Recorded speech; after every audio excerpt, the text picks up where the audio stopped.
Miss मैंने Pakistan idol का अभी डिस्कस करना है, अच्छा। अभी वाले का जो वेंटिलेटर पे है।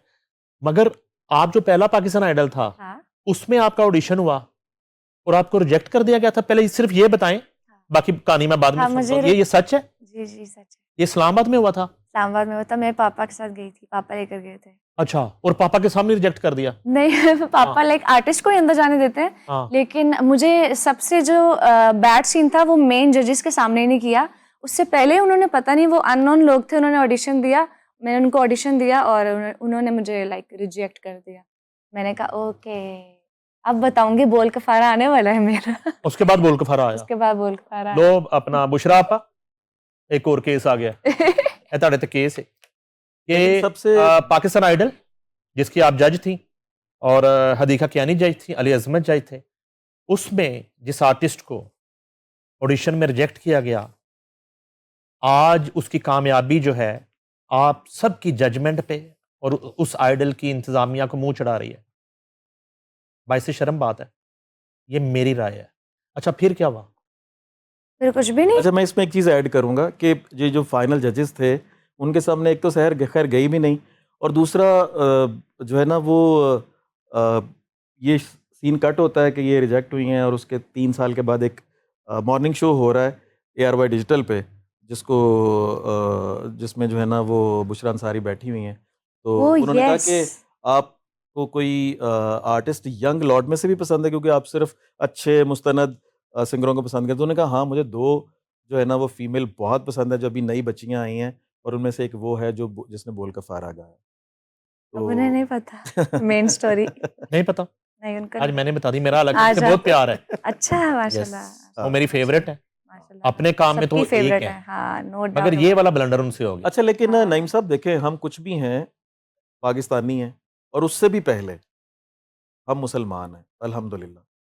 तो हमें कोई भी ऐसी चीज़ जो है जो कि हमारे दीन के, जैसे अभी आप मेरे दुनिया जहान के लिरिक्स उठा लें, मैंने कभी जो है ना उसके अंदर ये नहीं लिखा होगा कि मैं किसी इंसान के बारे में, महबूब ही हो चाहे वो, मैं उसको कह रहा हूँ कि तेरे इश्क को सजदा कर दूँ या फला, क्योंकि सजदा जो है वो सिर्फ और सिर्फ जो है वो ज़ाते आपका खुदाबंदी। इशारा शिर्क की तरफ है कि शिर्क नहीं होना जी, चाहिए। शिर्क। तो ये जो पाकिस्तान आइडल है, ये मैं पहली दफ़ा ऑन स्क्रीन ये कह रहा हूँ हम्म। कि ये आइडल का मतलब क्या, मुझे बताएं।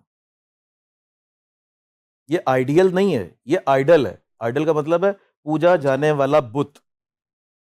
तो बुत तो तोड़े थे, इस्लाम की इब्तिदा जो है वो बुत तोड़ने से हुई। तो ये आज एक ज्यूज आइडियोलॉजी को लेके, उसकी फ्रेंचाइज को लेके यहाँ पे जो लोग इसको कर रहे हैं, आप समझते हैं कि वो मुसलमान हैं? पाकिस्तान आइडल का मतलब क्या है कि आप एक ऐसा फिगर ला रहे हैं कि जिसको पूजा जाएगा। इसलिए बर्बाद हो रहा है, ये वेंटिलेटर पे चला गया। ये हमेशा बर्बाद होगा। अब इसका पिछला, इसके साथ जो जो जुड़ेगा, वो चाहे उसको पता है या नहीं है, वो उसके उसके जिम्मे में बर्बादी है, उसको हर्डल्स आएंगी। क्योंकि देखें, ना चाहते हुए भी आप कोई भी चीज करते हैं, आप उसकी रिसर्च करते हैं। जाहिर है। आप एक टाइटल को प्रमोट कर रहे हैं, ठीक है। मैं अगर ये माइक उठा रहा हूं और इसके ऊपर एक लोगो लगा हुआ है, मुझे इसका पता ही नहीं कि ये क्या है, तो ये मेरी जिम्मेदारी नहीं है। मैं कोई टिकटॉकर तो हूं नहीं कि जो मुंह में आएगा बोल दूंगा और बाद में उस पर शर्मिंदगी भी नहीं अच्छा, करूंगा। एक तो ये पॉइंट, दूसरा पॉइंट कि इतने मशकूक चीजें हुई हैं और वो फंस गया आइडल, और नए टैलेंट के जज्बात के साथ जिस तरह खेला गया है, और मामला ही कुछ और था। यानी कि जिनकी वो फ्रेंचाइज थी, जिन्होंने पाकिस्तान के राइट्स लिए, वो कंपनी का प्लान था कि ये मिड में इसको फारिग करना है, कंप्लीट करना ही नहीं है। वो एक लंबी कहानी है कि उससे उनको क्या फायदा था, जी ठीक है, और वो सारी गेम एक फाइनेंशियल प्लान ही था। जी सही है। और ये मैं कह सकता हूं कि जैसे आपने खुद ही कहा, उसमें जितने लोग इन्वॉल्व थे प्रोडक्शन में, जजमेंट में, ये सारे इस मामले में इनोसेंट थे, जितने भी ये तेज बनते हैं। यानी कि मैं रिपीट कर रहा हूं, चारों जजेस। मैं with all due respect, sorry मैं आपकी बात कर रहा हूँ, विद ऑल ड्यू रिस्पेक्ट, ये इनोसेंट नहीं है। नहीं, इस केस में मैं इस केस में भी ये इनोसेंट नहीं है। हम्म, ये बेसिकली इनकी गाफलाना जो है ना वो, और ये इनके ऊपर एक सवालिया निशान है कि इसका मतलब है कि ये बस अल्लाह आसरे ही चल रहे हैं। इधर से पैसे पकड़ लेने, उसका फोन सुन लिया, उसको डेट बता दी। इवन बड़ी बड़ी कंपनीज जो इन्वॉल्व थी, तो ये किस मतलब उनको ये नहीं पता कि जिस टाइटल को प्रमोट कर रहे हैं इसका मतलब क्या है। मैं तो, आपने मुझे देखा है, मैंने ज़िंदगी में कभी भी किसी की चीज़ के ऊपर भी जरा नहीं की। 10 चीज़ें मेरे आगे से गुजरती हैं, मैंने कभी उनके ऊपर तनकीदी नज़र, मेरी अपनी एक राय होती है जो मैं अपने हल्का, बिल्कुल जो करीब का हल्का अहबाब है उसके अंदर मैं डिस्कस करता हूँ।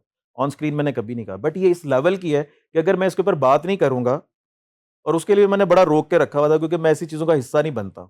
बट जो कोई भी पाकिस्तान आइडल का हिस्सा बना है, उसको माफ़ी माँगनी चाहिए कि वो इस टाइटल को प्रमोट कर रहा था। और अगर उनकी जान इस माफ़ी से ही छूटती है, तो ये भी उनके लिए एक घाटे का सौदा नहीं है। और दूसरा जो है वो ये है कि एक सुरशेतरा हो रहा था, याद होगा आपको, हम्म, और आप भी उन चीज़ों को देख रहे थे, और बहुत अच्छा टैलेंट उसमें भी वो हुआ। तो उसमें हमारी एक आर्टिस्ट थी सारा रज़ा खान, उस वक़्त उसका अच्छा नाम था।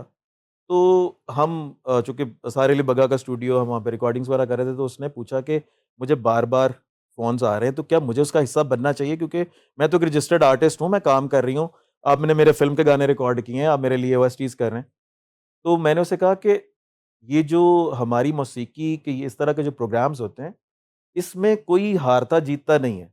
ये बेसिकली तुम जितने ज़्यादा गाने इसमें गा सकोगी, उतनी ज़्यादा तुम्हारी जीत है। हम्म, ताकि तुम्हारा बेसिकली क्या है कि शहर को जितना मौका मिला है अपने गानों को लोगों के सामने परफ़ॉर्म करने का, वो बेसिकली इसका एक कनेक्शन है अवाम के साथ। वो जितना रिश्ता मज़बूत होगा, उससे किसी को कोई फ़र्क नहीं पड़ता, किसी का कोई दम वाला पानी आ जाए, किसी का कुछ आ जाए। अवाम का जब आपसे रिश्ता मज़बूत है, वो आपसे मोहब्बत करते हैं, उन्होंने आपको आइकॉन बनाया है। हम्म, तो वो हर तरह की जो है ना, वो अभी आप देख लें, हम जो मर्ज़ी कर लें, जेल में डाल दें किसी को, ये वो, आप उसके बाद जो है वो मोहब्बत वहीं की वहीं है। तो इसलिए आर्टिस्ट के साथ एक मोहब्बत का रिश्ता होता है, उसकी अपनी आर्मी जो है वो क्रिएट हो रही होती है, वो अपनी आर्मी बिल्ड कर रहा होता है। और यहाँ पे जितने लोग थे, सबकी अपनी-अपनी आर्मी है, चाहे वो फ़वाद खान है, चाहे वो राहत फ़तेह अली खान हैं, चाहे वो दूसरे ज़ेब बंगश हैं, बहुत अच्छी आर्टिस्ट हैं। तो ये इतनी सी रिसर्च तो करनी चाहिए ना, कि आप जो लिरिक्स गा रहे हैं, आपको उसकी भी रिसर्च करनी चाहिए कि इसके मीनिंग क्या है। आपके आगे एक पेपर आया है, तो आप बस ऐसे ही पढ़ देंगे? आपने कभी रजिस्ट्री पे तो इस तरह साइन नहीं किया, तो दिस इज़ योर सिग्नेचर ना। आप एक टाइटल को प्रमोट कर रहे हैं और उसका मतलब है एक पूजा जाने वाला बुत, पाकिस्तान आइडल, और आप उसको प्रमोट कर रहे हैं। तो मैं तो ऐसा नहीं हूँ, अगर मेरी वैसी फ़ितरत हो, तो मैं तो केस कर देता। तो ये ऐसी चीज़ें हैं, और इसने, जैसे आपने कहा ना कि उनका मकसद ये था, तो ये मेरे ख़्याल में जैसे दुश्मन मुल्क कुव्वतें होती हैं, जिनका मकसद ही ये होता है कि वो अपने-अपने इंडिविजुअल या बड़े मकासद के लिए जो है वो लड़, अब आप ये देखें इस सारे मामले में, आप ज़्यादातर कह रहे होते हैं ना कि हमारा इनोसेंट जो टैलेंट है उसका उसका कोई नुकसान नहीं हुआ। ऐसे-ऐसे चेहरे सामने आए हैं, ऐसी-ऐसी आवाज़ें सामने आई हैं कि अगर मुझे ज़रूरत पड़ेगी उनमें से किसी की, तो मैं किसी को पूछूँगा नहीं, मैं ढूँढ के कॉल करूँगा कि मुझे तुम्हारी इस प्रोडक्शन के लिए तुम चाहिए हो। हम्म, और मैं भी कर रहा हूँ, सारे अली बग्गा भी कर रहे हैं, नवीन नशाद भी कर रहे हैं, और भी जो बड़े प्रोड्यूसर्स हैं, तो वो सब लोग सामने आ गए, उनका कोई नुकसान नहीं हुआ। नुकसान हुआ है हमारी जो मौसीकी उभर रही है, जो हमारी इंडस्ट्री बन रही है, वो एकदम से उसके ऊपर से जो है ना वो ख़त्म हो गया। जो आपका कॉन्फिडेंस होता है, जो वो आपने नाम एक कमाया है, वो नाम ख़त्म हो जाता है आपका। और इसके अंदर आपने देखें कि चुन-चुन के हर जगह से बड़े नाम उठाए गए। फवाद खान, राहत फ़तेह अली खान अपने-अपने जगह पे पिलर्स हैं।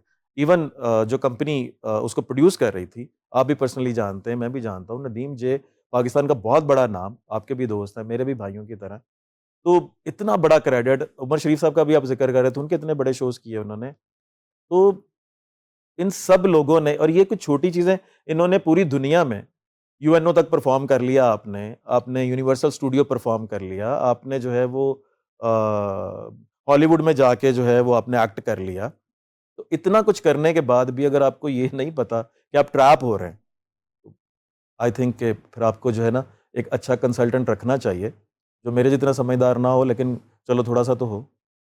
ये जो जितना आइडल बचा है, इसका अगर आपको कहा जाए कि आपने जजमेंट करनी है, जज हम्म, बनना है, टाइम है? कर लेंगे। अच्छा। नहीं, नहीं, मैं आसिफ सर बिल्कुल भी इसकी इजाज़त नहीं दूँगा। उसकी वजह ये कि जजमेंट के लिए ना, नमाज पढ़ के जजमेंट दुआ के लिए करके जो कर। है वो आपका अबूर होना ज़रूरी है। आपके सामने कौन आके क्या परफ़ॉर्म करने वाला है, उसके लिए आपका अबूर होना ज़रूरी है। तो जजमेंट के लिए जो तीनों लोग बैठे हुए थे, मुझे उनकी एक रत्ती बराबर भी उनकी कॉम्पिटेंसी पे कोई वो नहीं है। राहत Fateh Ali Khan, he is a living legend. और सब लोग एक्टिंग की वजह से जानते हैं। मैंने टाइम स्पेंड किया है फवाद खान के साथ। मैंने 4 साल उनके साथ जो है वो 3 सीज़न किए हैं Pepsi battle of the band के, वो जज थे, and he was the most competent जज इन दैट सेगमेंट। उनको जितना पता है म्यूज़िक का, तो वो एक सनद है।